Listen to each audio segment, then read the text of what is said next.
வணக்கம் மக்களே, இந்த வீடியோவில் என்ன பார்க்க போகிறோன்னா ரேஷன் கார்டு பற்றிய 3 முக்கிய அறிவிப்பு. அது என்ன அப்படிங்கிறத பற்றி தான் இந்த வீடியோவில் பார்க்க போகிறோம். நம்ம சேனலுக்கு யாராவது புதுசாக வந்திருந்தீங்கன்னா மறக்காமல் நம்ம சேனலை சப்ஸ்கிரைப் பண்ணி பெல் ஐக்கானை கிளிக் பண்ணிக்கோங்க.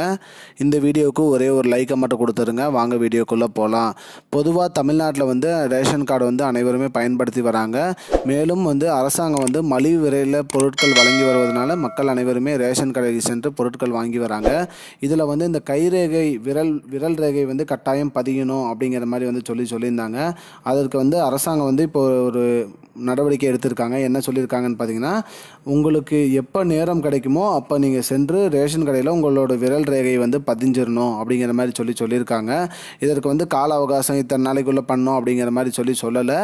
நீங்கள் உங்களுக்கு டைம் கிடைக்கும் போது நீங்கள் போயிட்டு ரேஷன் கடையில் உங்களோட விரல் ரேகையை பதிஞ்சு நீங்கள் உறுதிப்படுத்திக்கணும் அப்படிங்கிற மாதிரி சொல்லியிருக்காங்க. குடும்ப உறுப்பினர்களின் எண்ணிக்கை எத்தனை இருக்கோ அத்தனை பேரும் ரேஷன் கடைக்கு சென்று அந்த கை விரல் ரேகையை பதிஞ்சு உறுதிப்படுத்திக்க சொல்லியிருக்காங்க.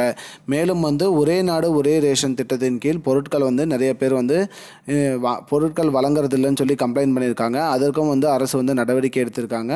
அனைத்து ரேஷன் கடைகள்லையுமே இப்போ நம்ம வெளியூர் சென்று விட்டோம், ஆனால் அங்கே இருக்க ரேஷன் கடையிலையும் நம்ம ரேஷன் கார்டை கொடுத்து பொருள் வாங்கிக்கலாம்னு சொல்லியிருக்காங்க. அங்கே ஏதாவது அரிசி இல்லை, பருப்பு இல்லை, சக்கரை இல்லை, அந்த மாதிரி ஏதாவது சொன்னாங்கன்னா இதற்கு புகார் தெரிவிக்கலாம் அப்படிங்கிற மாதிரியும் சொல்லியிருக்காங்க. அதனால் மக்களே ஒரே நாடு ஒரே ரேஷன் திட்டத்தின் கீழ் அனைத்து ரேஷன் கடைகள்லையும் பொருட்களும் வாங்கிக்கலாம் அப்படிங்கிற மாதிரி சொல்லியிருக்காங்க. பொருட்கள் கொடுப்பதில் ஏதாவது தாமதம் பண்ணுறாங்க, இல்லை பொருட்கள் இல்லை அப்படிங்கிற மாதிரி சொன்னாங்கன்னா நீங்கள் புகார் தெரிவிக்கலாம். அரசோட பொது விநியோக திட்டத்தின் கீழ் அரசோட தொலைபேசி எண்ணுக்கு தொடர்பு கொண்டு நீங்கள் புகார் தெரிவிக்கலாம் அப்படிங்கிற மாதிரி சொல்லியிருக்காங்க. இதுதான் இப்போதைக்கு முக்கியமான பயனுள்ள தகவல். இது போன்ற பயனுள்ள தகவல் தெரிஞ்சுக்கொள்ள நம்முடைய சேனலை மறக்காமல் சப்ஸ்கிரைப் பண்ணுங்கள். நன்றி.